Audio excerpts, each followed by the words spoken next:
Hello, this is Dr. Dennis Bielfeldt, President of the Institute of Lutheran Theology. Our lecture today is called Early Middle Platonism, as opposed to Late Middle Platonism or Middle Platonism.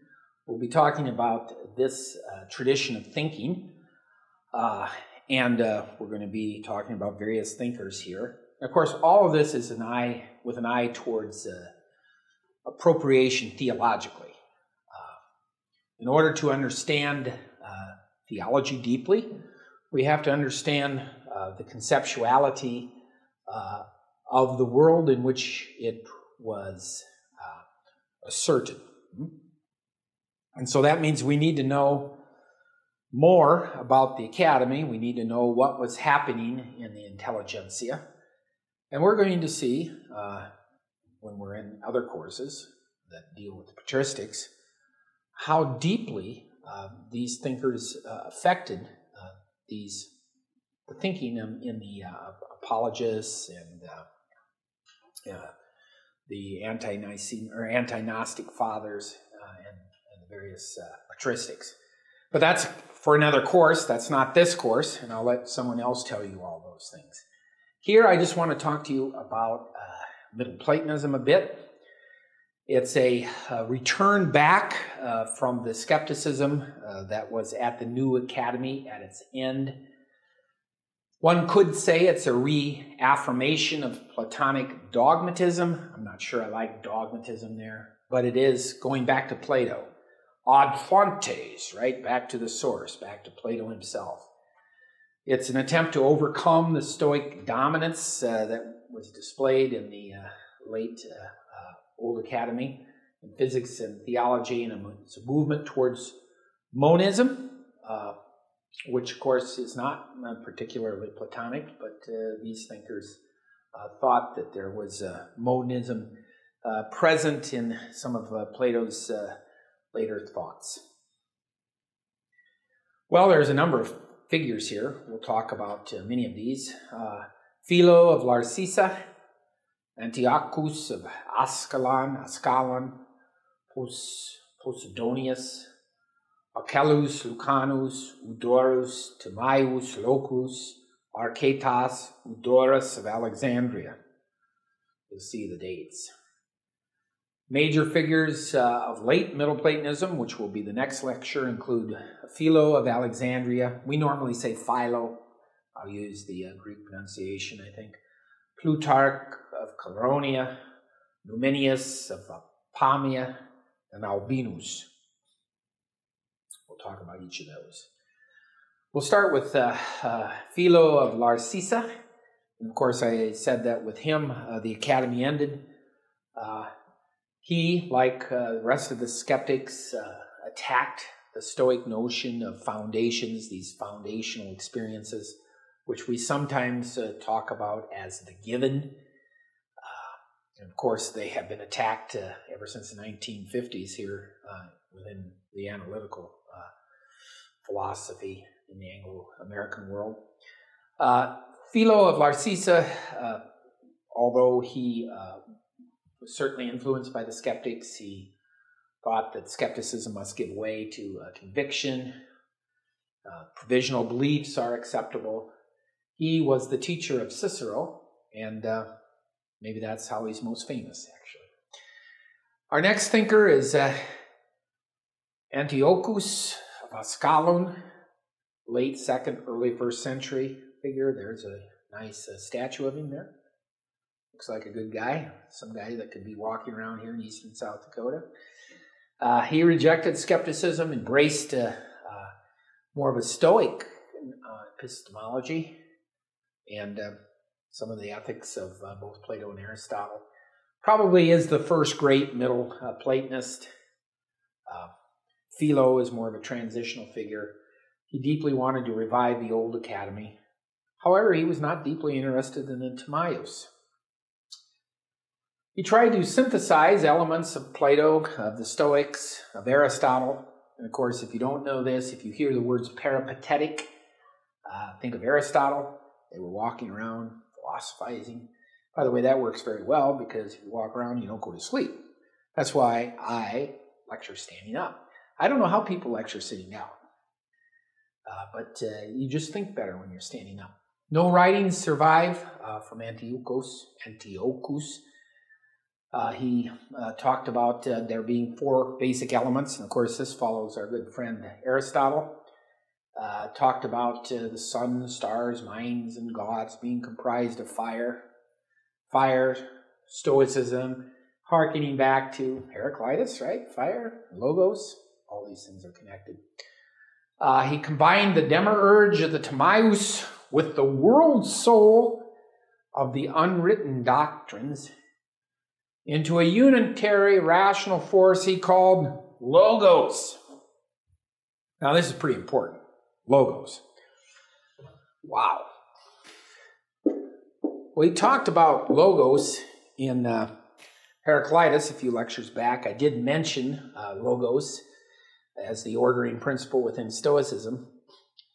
But here we have a metaphysical view of logos seemingly beginning to take root. The demiurge of Timaeus, of course, the demiurge for Plato creates the cosmos, which has a world soul. But in the way the world soul operates in all of these kinds of conversations in the philosophical academy, it's not altogether clear how this all works out. We had a world soul in Plato's laws. That is, of course, not a very positive, it's evil, actually. And so here it's interesting, we have the world soul becoming identified with the demiurge. So the demiurge, of course, is more transcendent, right? Demiurge up here, and the world soul down here. If you put all that together, you have a bit of the transcendent and a bit of the immanent, and maybe that's the best way to think about the logos. It's a principle by which the transcendent becomes immanent. Now, you should be sitting down for this, because if you're thinking in the beginning was the Word, the Logos, and the Word was God, and the Word was with God, the principle by which the transcendent becomes immanent, that sounds a lot like incarnation. And of course, why wouldn't we use the word logos?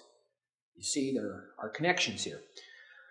He rejects fate, our good friend does here, as an efficient cause of action, places it within time as a necessary but not sufficient force for action.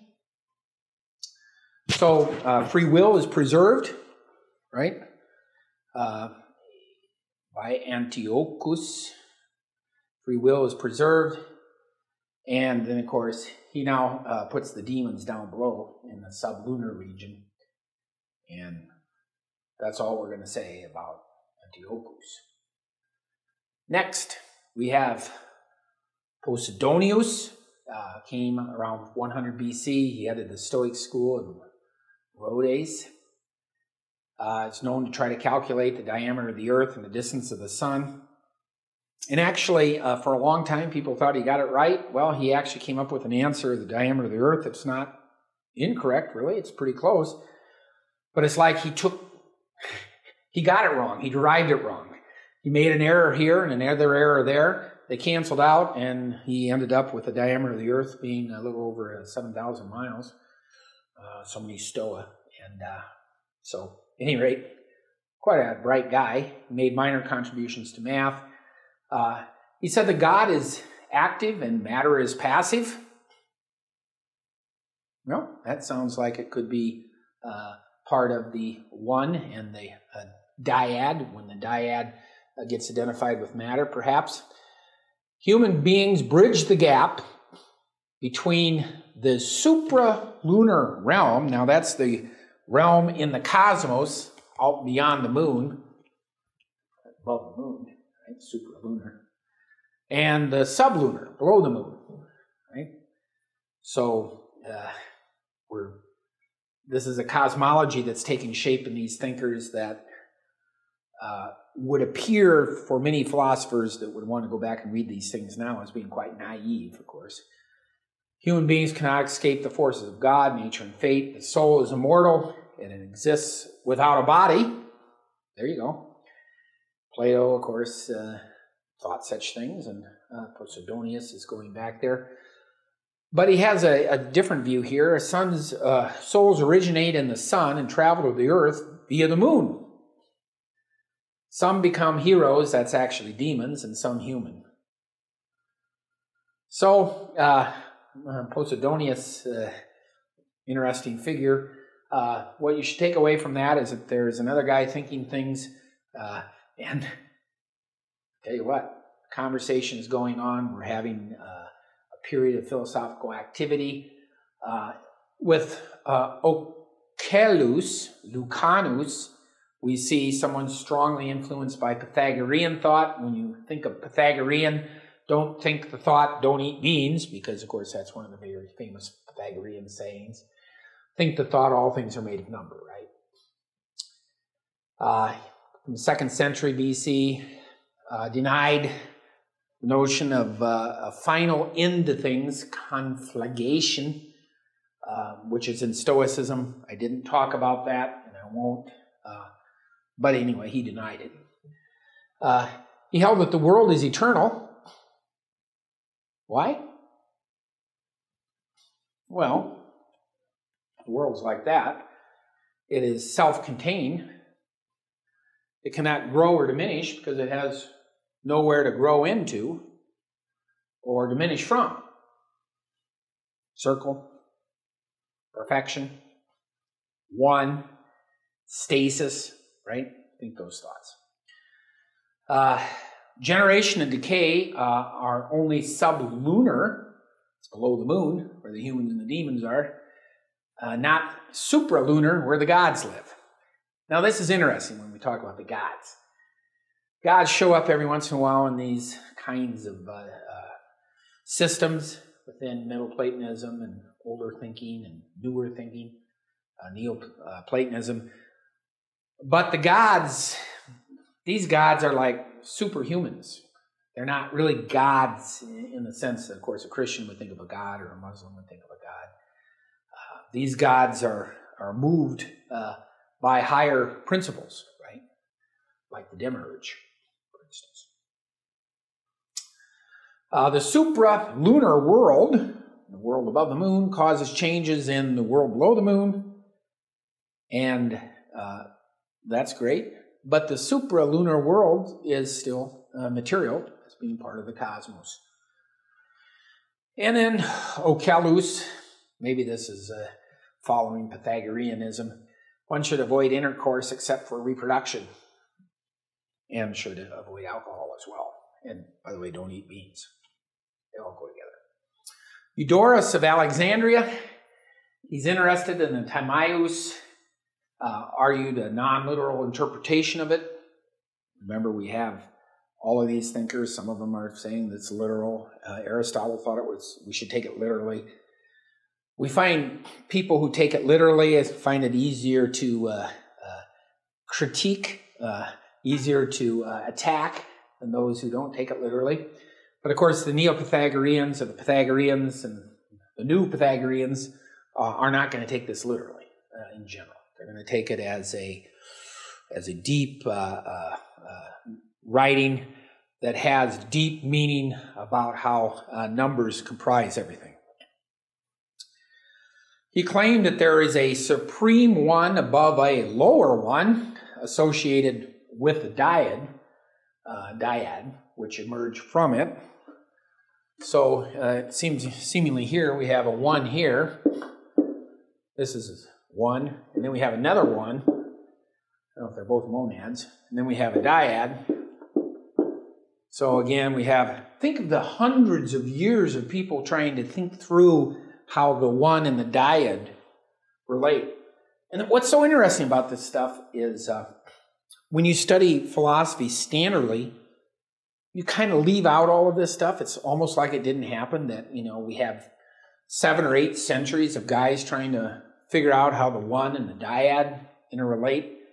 And for us, when we study philosophy, it's not one of our questions, right? so it's almost as if it didn't exist. What would it be like to do philosophy without gaps, right? To understand all of our philosophical thinkers in continuity rather than punctuated equilibrium, right? This guy's over here, he's thinking this guy's over here, he's thinking this guy's over here. There's much more continuity there than meets the eye. I was just looking at a webpage, which I think I'm going to explore. It's a guy at Ludwig Institute in Munich called Philosophy Without Gaps. He's looking at all these figures. I've just barely looked at it, but I thought this was worthy to view. He thought, Eudorus thought that numbers were generated simultaneously with the world soul, and his movements towards a metaphysical monism, where finally the one has within itself somehow the one in a dyad. And these kinds of thinkings will be interesting as we go forth. The next thinker, it's not really a thinker, it's actually a first century Neo-Pythagorean forgery on the world and the soul, attributed to Timaeus Locrus. But of course, this is not the Locrus that was the original from which Plato took the Timaeus. Anyway, this text follows the Timaeus, claiming that mind governs rational things, but necessity governs bodies. That should be a thought that's now deeply instilled in you, right? The Demiurge started creation of the souls, then handed them over to nature. Here, I got them to here. You take it. Of course, a soul with more rationality is happier. I've always believed this. Many people disagree. Astrological influences are strong, and of course, astrology we see, and magic in some of these guys. Our next thinker, Archytas, early 1st century BC document we have reputed to come from Archytas of Tarentum. That would be again of Plato's time, so this is like the Timaeus Locrus. A principle above the one and the dyad generates both, so now we have the same kind of thing. The one and the dyad come out of the one. The one is undifferentiated, and it differentiates itself into two, one being the one and the other being the dyad, but of course we've already found out from the dyad and the one that you get all kinds of plurality out of that, right? He places the mind above the soul as the most divine part of the human. That's reasonable. There is space outside the cosmos in which the cosmos exists. Time is continuous, not a series of discrete movements. This is interesting. He distinguished the psychic time of the soul from natural time. Of course, a lot of us no longer make that kind of distinction when we say that there could be no time before the Big Bang, because, of course, we understand time as a physical constant, and it's relatable to bodies and materiality. But of course, this is, in some sense, an abstraction away from lived time. And I've always believed that Kant here, with the time as an a priori form of sensibility, he's always made a lot of sense to me at this point. Two key points to remember, and we get this from Dori, der Erneuerung des Platonismus im ersten Jahrhundert vor Christus. Anyway, he says that we have to transition to dogmatic Platonism started by the 1st century AD. The Timaeus plays a vital role in the rediscovery of Platonic doctrines. That's good. But there is a discontinuity in the Platonic tradition, right? And by the 1st century, kind of a naive Platonism is constructed from the pages of the Timaeus. So that's the end of the first lecture, and now we'll go to late Middle Platonism. I'll I'll be right back. Don't go away. Thank you.